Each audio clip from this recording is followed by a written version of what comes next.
बिस्मिल्लाहिर्रहमानिर्रहीम। अस्सलामु अलैकुम वरहमतुल्लाहि वबरकातुह। Dear students, in the previous class we have studied about the topic aerobic respiration and the mechanism of aerobic respiration.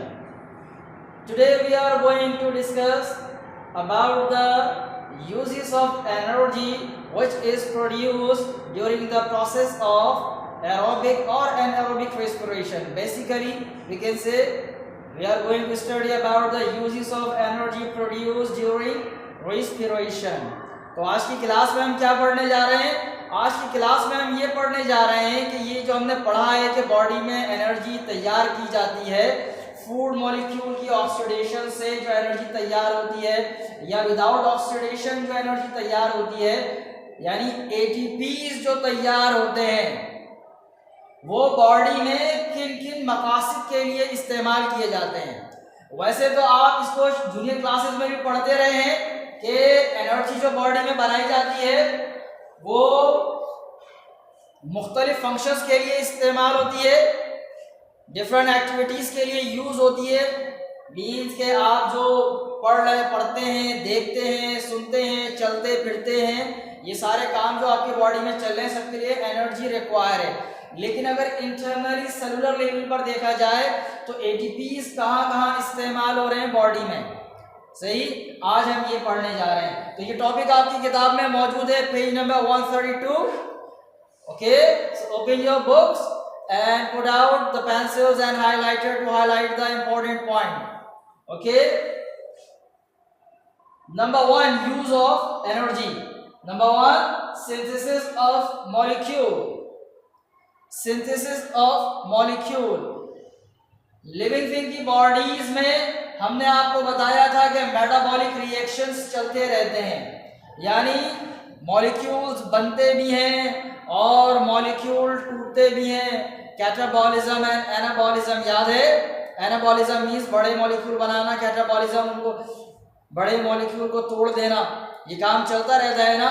तो इन सारे processes के लिए खास तौर पर सिंथेसिस ऑफ मॉलिक्यूल के लिए, सही है, मॉलिक्यूल्स बनाने के लिए मुख्तलिफ रॉ मटेरियल्स को यूज करके, एलिमेंट्स को यूज करके, ओके, कंपाउंड को यूज करके जो मॉलिक्यूल बनाए जाते हैं उसके लिए एनर्जी की जरूरत होती है, सही। जैसे आपने प्लांट्स के हवाले से पढ़ा, अभी इसी चैप्टर में आपने प्लांट के हवाले से पढ़ा ना कि फोटोसिंथेसिस के दौरान फूड मॉलिक्यूल मैन्युफैक्चर होता है, सिंथेसाइज होता है, तैयार किया जाता है। तो ये जो ग्लूकोज का मॉलिक्यूल तैयार होता है तो ये सिंथेसिस का अमल है ना, तो उसके लिए क्या किस चीज की जरूरत है? एनर्जी की जरूरत है। आपने देखा था वहां एनर्जी इस्तेमाल हो रही थी। तो इसी तरह तमाम लिविंग थिंग की बॉडीज में सिंथेसिस ऑफ मॉलिक्यूल के लिए, मॉलिक्यूल्स मैन्युफैक्चर करने के लिए एनर्जी की जरूरत होती है, एनर्जी यूज होती है। उसके बाद सेकंड यूज, सेल डिवीजन। ये टॉपिक भी आप पहले पढ़ चुके हैं कि बॉडी में सेल डिवीजन का अमल होता है, नए सेल बनते हैं, पुराने सेल के जरिए नए सेल बनते हैं। याद आया? पढ़ा था आपने। और उसके नाम भी आपको याद होंगे सेल डिवीजन के, क्या क्या बताए थे हमने? Mitosis and meiosis. तो ये जो सेल डिवीजन का अमल है, पुराने सेल से नए सेल बनने का अमल है, इसमें भी एनर्जी की जरूरत होती है। ओके, तो एनर्जी यहाँ भी इस्तेमाल होती है, एटीपीज यहाँ भी इस्तेमाल होते हैं। And the third use of ATP, growth. वैसे तो सेल डिवीजन से भी ग्रोथ होती है, लेकिन बॉडी में इस सेल की एनलार्जमेंट का अमल भी होता है। एनलार्जमेंट, सेल का साइज बढ़ने का अमल।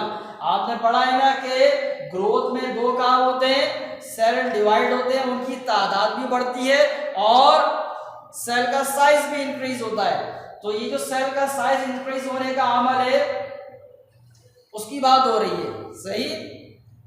Without cell division, cell division के बगैर जो ग्रोथ का अमल है, जो साइज बढ़ने के तहत होता है, तो उसे क्या कहते हैं? ग्रोथ। तो उसके लिए भी किस चीज की जरूरत है? एटीपी की जरूरत है। तो एटीपीज ग्रोथ में भी यूज होते हैं। Number 4, active transport. याद आया? एक्टिव ट्रांसपोर्ट आप लोग पढ़ते रहे, जब स्कूल ओपन थे तो आपने फिजिकल क्लासेस के दौरान इसको पढ़ा था, एक्टिव ट्रांसपोर्ट को। ऐसे ट्रांसपोर्ट जिसमें एनर्जी रिक्वायर्ड होती है सेल मेम्ब्रेन्स में, सेल मेम्ब्रेन की बात हो रही है, ये याद आया। सेल मेम्ब्रेन में प्रोटीन चैनल्स होते हैं, ओके, और उनके जरिए जो एक्टिव ट्रांसपोर्ट का अमल होता है उसमें एटीपीज इस्तेमाल होते हैं, यूज होते हैं। Number 5, muscles contraction. Muscles contraction से क्या मतलब है? मसल में सिकुड़ाव का अमल? जी नहीं, यहाँ मसल जो कॉन्ट्रैक्शन का मतलब है आपकी बॉडी में जितनी भी मूवमेंट होती है ना, एक्चुअल जो है ये आपकी जो बॉडी के मसल्स हैं उनके जो सेल्स होते हैं या उनके जो फिलामेंट्स होते हैं, मायोफाइब्रिल्स, ओके, जो धागे की तरह स्ट्रक्चर हैं, इनमें कॉन्ट्रैक्शन और रिलैक्सेशन का अमल होता है और उसकी वजह से बॉडी में मूवमेंट का अमल होता है। मतलब इस वक्त मैं जो गुफ्तगू कर रहा हूं तो मेरी जबान इस्तेमाल हो रही है, मेरे होंठ इस्तेमाल हो रहे हैं ना, और हाँ बॉडी की लैंग्वेज भी है, कुछ बॉडी भी यूज हो रही है। तो ये जो सारी चीजें हैं ये मसल्स कॉन्ट्रैक्शन के तहत होती हैं। बॉडी में जितना भी मूवमेंट का अमल है वो मसल्स कॉन्ट्रैक्शन से होता है, और मसल कॉन्ट्रैक्शन में एनर्जी यूज होती है। कौन सी energy? ATP. Number 6, passage of nerve impulse. Nerve impulse याद है? इलेक्ट्रिकल सिग्नल्स जो नर्व में ट्रैवल करते हैं। न्यूरॉन्स पढ़े हैं ना आपने? न्यूरॉन में जो सेंस ऑर्गन्स हैं या बॉडी जो सेंस ऑर्गन्स हैं उनसे इंफॉर्मेशन कलेक्ट करके ब्रेन तक भेजी जाती है न्यूरॉन के जरिए। फिर ब्रेन से मोटर नर्व के जरिए ऑर्डर आता है इफेक्टेड ऑर्गन्स तक। याद आया?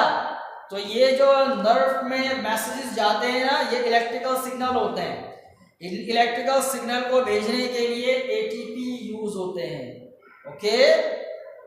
Number 7, maintenance of body temperature. Body का टेम्परेचर आपने अभी तो खैर इसको नहीं पढ़ा, शायद कहीं थोड़ा सा आपको इसका कॉन्सेप्ट मिला हो, cold blooded and warm blooded animal. तो हम लोग ज़्यादातर जो है जो हायर एनिमल है वो आमतौर पर वार्म ब्लडेड होते हैं, यानी बॉडी का एक कांस्टेंट टेम्परेचर होता है। जैसे ह्यूमन बॉडी का जो एक टेम्परेचर है इंटरनल कोर टेम्परेचर, वो है 36.9 डिग्री सेल्सियस या 98.6 डिग्री फ़ारेनहाइट। ओके, तो ये कांस्टेंट टेम्परेचर है। इस कांस्टेंट टेम्परेचर को बॉडी में मुस्तकिल मेंटेन रखने के लिए भी एनर्जी की ज़रूरत होती है, जो एटीपी की सूरत में यूज होती है। ओके, तो आज हमने पढ़ा कि बॉडी में जो रेस्पिरेशन के अमल के दौरान एटीपीज बनते हैं वो किन किन कामों के लिए यूज किए जाते हैं। ये बात तमाम ऑर्गेनिज्म के बारे में हो रही है, सिर्फ इंसानों की बात नहीं हो रही। हमने कहीं पे आपको प्लांट की एग्जाम्पल दी, कहीं हमने आपको ह्यूमन बॉडी की एग्जाम्पल दी, लेकिन ये बात हो रही है तमाम organism, micro organism, animal, bird, plant, okay, तमाम के बारे में गुफ्तगू हो रही है। उसके बाद आज का इनका दूसरा topic, differences between photosynthesis and respiration, और ये टॉपिक भी आपकी किताब में पेज नंबर 132 पर मौजूद है। ये इस चैप्टर का आखिरी टॉपिक है जो हम पढ़ने जा रहे हैं। अपने पास इसको आप वैसे तो ये हाईलाइटेड है, इसको हाईलाइट करने की जरूरत नहीं है, बस देखते रहिए और समझते रहिए। सबसे पहली बात, occurs in chlorophyllous organism only. Photosynthesis occurs in chlorophyllous organisms only. ये बात आप जानते ही है ना कि फोटोसिंथेसिस का अमल कौन से ऑर्गेनिज्म में होता है? क्लोरोफिलस ऑर्गेनिज्म में होता है, और किसी में ये नहीं होता। सिर्फ और सिर्फ खालिसतन किस में होता है? ये क्लोरोफिलस ऑर्गेनिज्म में, यानी जिनमें क्लोरोफिल होता है। जबकि रेस्पिरेशन का अमल अभी आपने पढ़ा है तमाम ऑर्गेनिज्म में होता है, माइक्रो ऑर्गेनिज्म से लेके ह्यूमन बॉडी तक तमाम ऑर्गेनिज्म में रेस्पिरेशन का अमल होता है। थोड़ी सी स्पेलिंग मिस्टेक है, इसको सही कर देते हैं, ये इजाफी है। ओके, तो फोटोसिंथेसिस तमाम ऑर्गेनिज्म में, फोटोसिंथेसिस सिर्फ क्लोरोफिलस ऑर्गेनिज्म में, और रेस्पिरेशन का प्रोसेस तमाम ऑर्गेनिज्म में होता है। Second difference, photosynthesis is an anabolic process while respiration is a catabolic process. photosynthesis एक anabolic process है, जबकि respiration एक catabolic process है। anabolic and catabolic की definitions में पहले बता चुका हूं। याद करें, anabolic means to manufacture molecule and catabolic means to break down molecule.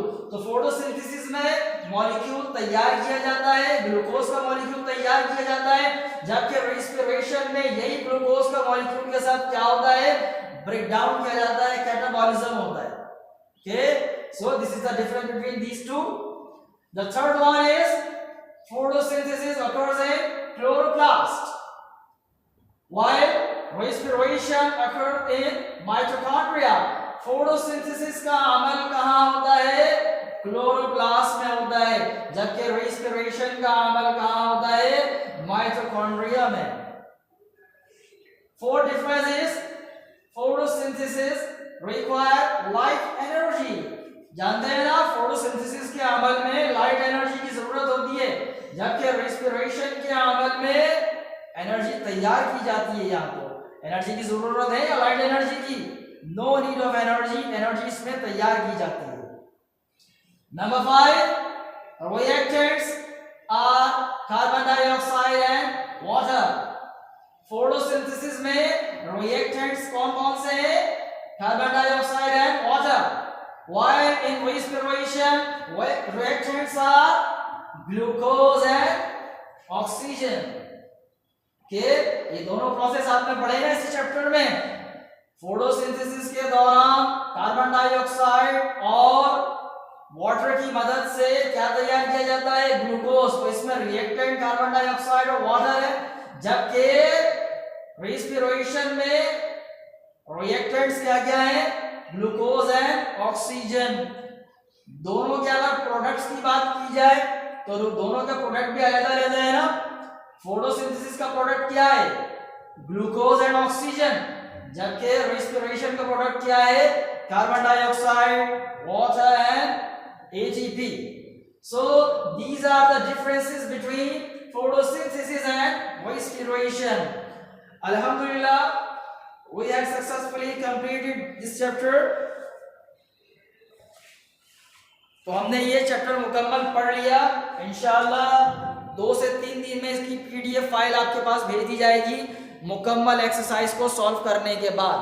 पूरी एक्सरसाइज का सॉल्यूशन इंशाअल्लाह आपके पास 2 दिन में पहुंच जाएगा। और अब तक